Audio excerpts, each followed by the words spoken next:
Hello, this is Todd Luck, and this is a review of Lord of the Jungle #3 from Dynamite Comics. This is a brand new, officially licensed Tarzan series with a brand new version of the character, and the early issues focus on telling a new version of his origin based on the events in Tarzan of the Apes. And so this is a fantastic jumping on point for both new and old readers. This is a modern comic, so it is very serialized. So I do highly recommend starting with the first issue, and you should be able to get the first couple issues if you order them from your comic shop or get them from online retailers. And this is available in your local comic shop. If they don't have it on the shelf, you can ask them to order it. Or again, you can go to online retailers. It is available as a digital comic on Comixology, and I'm sure eventually there will be a trade paperback of the first plot line or the first 5 or 6 issues, whichever happens first. And this is going to be a non-spoiler review. I'll be doing a spoiler review when we get further in the series, probably when we get through the first plot line. So let's start with the cover, or should I say a cover of this issue. So as I said in previous reviews, I did like the covers for the first issue. However, when we got to the second issue, I felt like we got diminishing returns on our cover options, and I just really didn't care for this main cover. And I really didn't care for this cover that was solicited as the main cover for this issue. And so as you can see though, there's plenty of other options.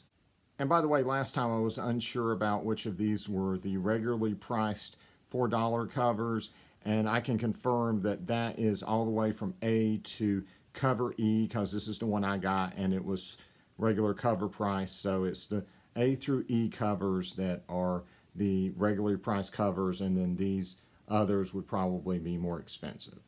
So I love this cover. I just love this art style with Tarzan. It's well composed, it's well rendered, it's a classic Tarzan scene, and you know, best of all, we actually have Africans in it, which is fantastic, right? Tarzan is set in Africa. There's a lot of great black characters in those novels, but unfortunately you rarely see them on the covers, so it's just really cool to see some Africans on a Tarzan cover. And so anytime I have the opportunity to pick something like this up, I try to definitely do that.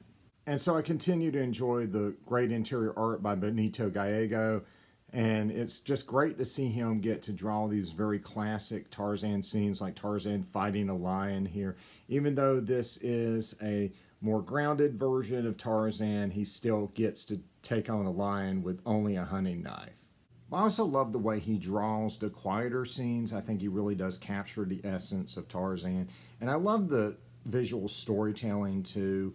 This is a scene where Tarzan's kind of wrapping his brain around how he's a human even though he was raised by apes. And so we get these, you know, kind of subtle nods to him having ape-like mannerisms, like the way he's drinking the water right here, the way he's curling his knuckles right here, and his posture in this panel. You know, just very well done stuff. I love this. My only complaint about the interior art is that in the framing sequence, it was set at night and it was colored a little too dark for me to fully appreciate some of the line work, but that's a very minor complaint. And I'm not going to show you that scene because the framing sequence, which involves Old Man Tarzan, is starting to get pretty juicy.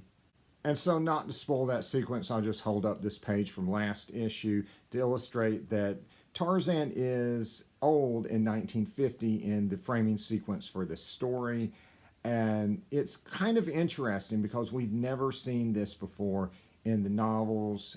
Burroughs tended to write the character young and would eventually explain that Tarzan and his family found the secret to eternal youth. So it's kind of a very unique take on the character, though it is not the first time we've seen Old Man Tarzan.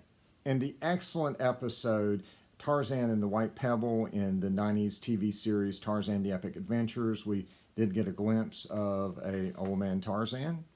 And in the Radical Dreamer one-shot Forbidden Knowledge, we got an unauthorized version of an old Tarzan by the incredible Mark Wheatley, and this was set in the far, far future.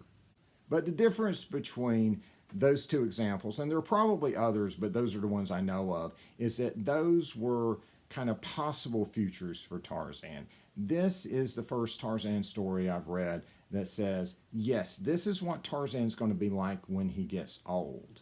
And the framing sequence in this issue definitely had a Dark Knight Returns kind of vibe. This is a bitter old Tarzan coming back for one last crusade to right a past wrong. Doesn't care what anyone thinks, doesn't care what the consequences is, still a match for any man who would challenge him. And I really like this. It's just unique. It's something we haven't seen before, and I'm digging it.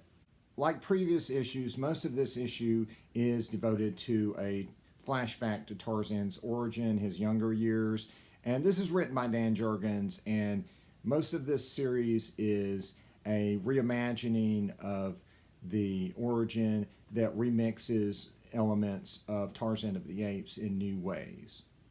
And like last issue, this issue involves a major scene from Tarzan of the Apes that helped progress Tarzan's character, done in a new way, but that has some really clever parallels to what happened in Tarzan of the Apes that I did appreciate.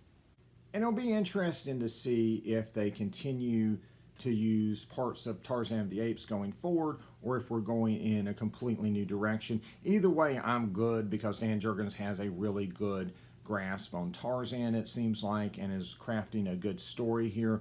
All that we get from the solicitations is that this is the first time young Tarzan has encountered evil, something about a treasure in the Valley of the Mists, and that his old self has to right an old wrong. That's it. And so I don't know what's going to happen. Is Jane going to pop up next issue, or maybe will that be in a future storyline? I don't know.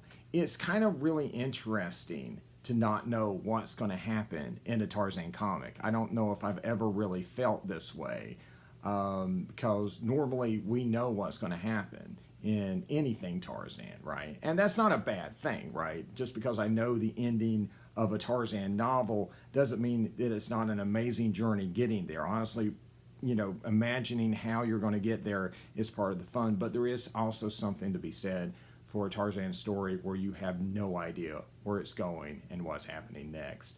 And it's a very unique experience.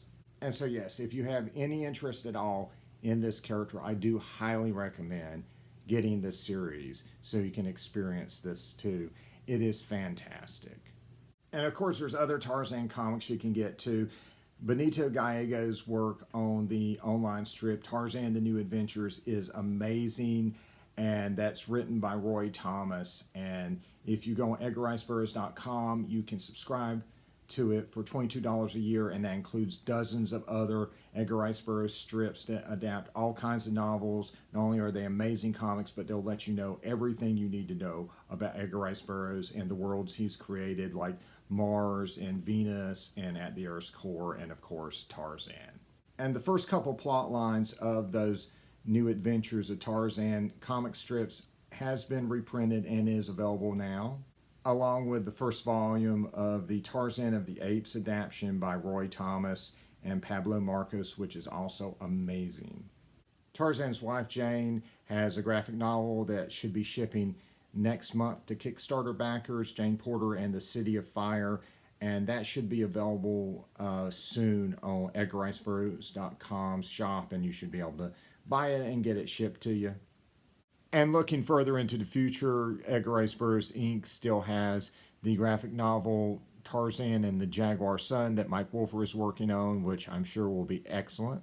And of course, I'll be doing an unboxing and review when I get the Jane Porter graphic novel and all the Kickstarter stuff. And I'll also be doing, of course, more Lord of the Jungle reviews as those issues come out. And I was even contacted about a Kickstarter for reprinting some European Tarzan comics that looks really cool. So I'll let you guys know about that when I learn more. So like and subscribe for more videos. And until next time, see ya.